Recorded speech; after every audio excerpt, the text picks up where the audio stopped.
Здравствуйте. Good morning. It's a pleasure to be with you today. And you know, I'm so much with you. I love your country. I've been several times and I'll come back very soon. So today our theme is how diversity will help team getting more performing. So I'd like to first define what is diversity, and then we'll go into the stage of the team. Diversity, you have it in Russia. You have so many nations inside Russia. Most of the time people will think about national differences, cultural differences, religious differences. That will be their look at, the way they look at diversity. It's much more diverse than that. Imagine a team of engineers. And then you put a young pregnant lady in that. They are speaking about the installation of, the implantation of a new plant. And the young lady might have ideas of comfort, of well-being. Maybe the engineer will not see it. Now imagine a finance person inside a group of marketeers. Marketeers, they have a bit crazy idea, they are very creative. And then the finance will say, well, about those costs did you think of? Or the opposite. You put a marketeer into a finance team, etc. But you can have, that's for the difference of function or the difference of background. Now, you can also have a mix of young people, old people. In the companies today, the companies have a tendency to get rid, I'm sorry for the word, but this is the correct one, to let elderly people above 55, 60 years old go back home or to retire. And they forget that those people represent the memory of the company, but also the memory of the society. And to put together those mentor-thinking people together with a young one brings a bit of wisdom. Put the opposite now. Put a young one in a team of people 40, 50, and you put a young guy coming from the generation Y, it will bring fresh ideas, a new view. Okay? Now, diversity also means a difference of philosophy, a difference of rhythm, a difference of looking at time, a different looking at space. This is also a type of diversity. Now, you know that Philip Rosinski in his book Coaching Across Culture spoke about the cultural orientation framework. You have the different ideas in this table: time, space, way of looking at the responsibility, initiative, etc. This is all the diversity of people. We are different. Now, that's for the diversity. Now, let's go to the stage of the team. You are creating a team. People meet for the first time. The first thing they will be looking is at each other. They will staring at each other, observing each other. And on the slide you see a bear looking at the dog. The dog says, "Who's that?" You have the bear coming, intimidating the dog. So you can have those people observing each other. Where is he coming from? Where is she coming from? That's the observation time. So the job of the leader there is to create the glue. It's still surfacing for the moment. It's to create the first links. We are not yet at intimacy, not at all. It's just discovery. The second stage of this team will be the storming. Look at those two goats. They fight. People, men, women, whoever inside a team, they do exactly the same. They start fighting. Fighting for what? For territory. My ideas are better than yours. My method is better than yours. I have in my experience this and this and this that can serve the team. Listen to me, please. And I take my space. Maybe I can take too much space, or maybe I take too less space, but then I get frustrated. That is the storming stage, and the job of the leader is to coach. This means to put people together, let them time to speak, and nurturing that creation of first links.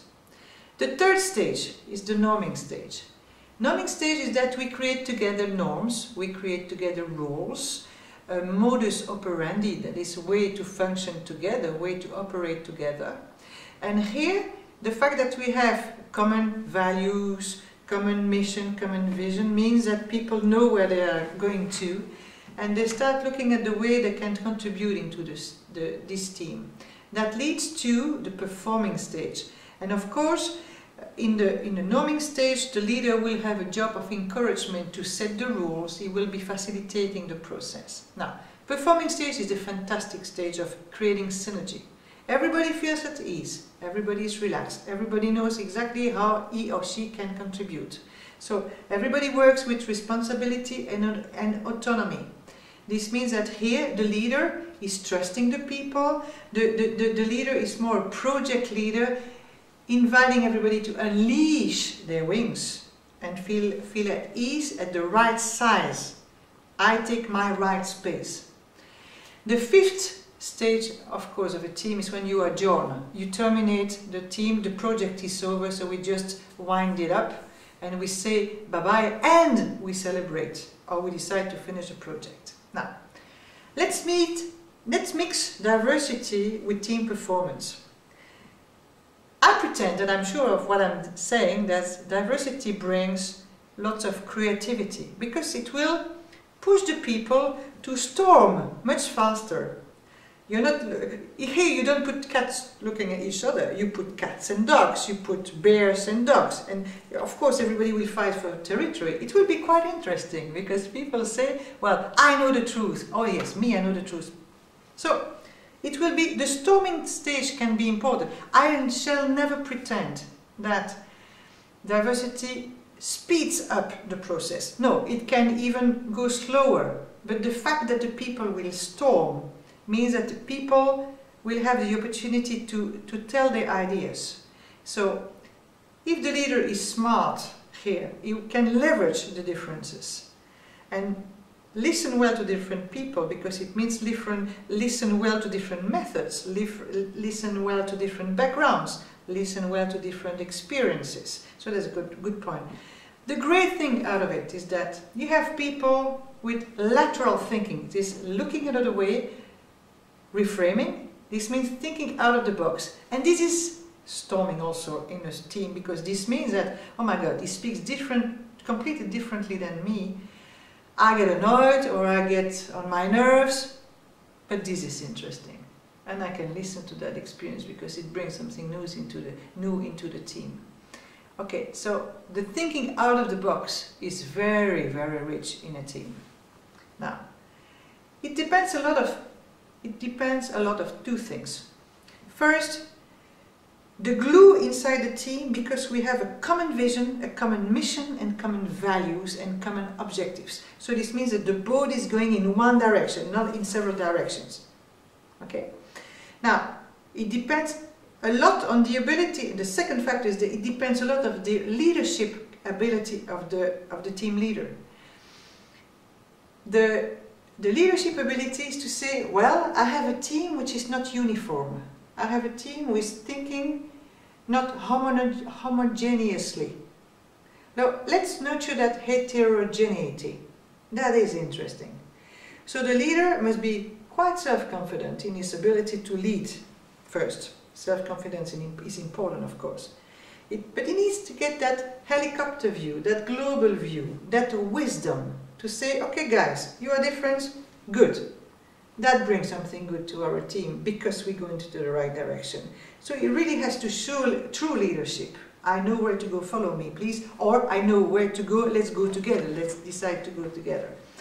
Okay, this means that he will be leveraging every member's talent. He will be listening and help people listen without any judgment to the other ones. Listen with curiosity, and curiosity means that, oh, I feel important, so I can express my views. Let me share with the others, all right? So the quality of communication is high, and the circulation of positive energy is there in the group, and that is fantastically rich. Now, in fact, this leadership means that I adopt some sort of a coach attitude into my leadership.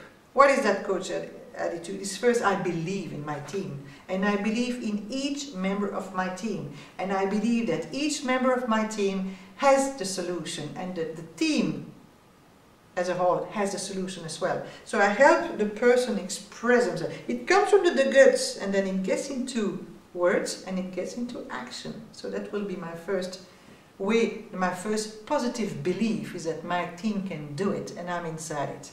The second thing is that I want communication to be there. I want everybody to speak, and I'm a good listener. And I help people to learn how to listen. And the first thing to learn when you listen is to shut up yourself, not to interrupt. To listen with curiosity, with openness. Oh, you have something different to say, something quite weird, something I never heard that thing before. Okay, let me just hear you, listen to what you have to tell, but with the postulate that what you are going to tell is interesting. And that brings creativity.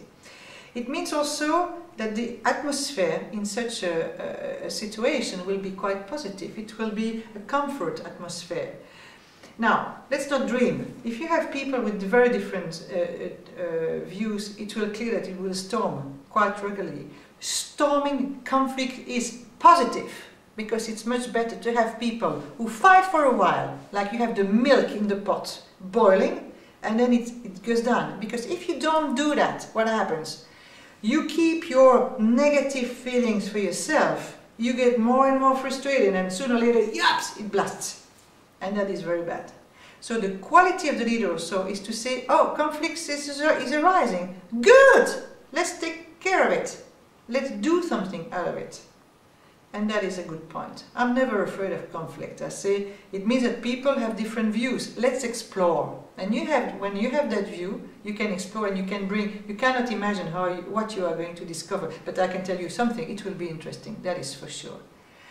Now, and an important quality of the leader with a coach attitude is that he has the ability to reframe. What it means, reframing, is to look at the same situation from another standpoint, another point of view. This means that he can change a situation, because it's the perception of a situation that makes a situation look different. All right. So you see, you have that coach attitude, you have that leadership. Now, large corporation, and I'm referring to L'Oréal, you know, the cosmetics group L'Oréal. I've been looking at the website and the Russian website, and I've seen, and I invite you to do the same, have a look at the website. And I've seen that L'Oréal has a diversity program worldwide. And for them, diversity means, of course, women and men, but also different functions, but also people with disabilities, or people, different ages also, and I'm sure I forgot some different backgrounds, etc.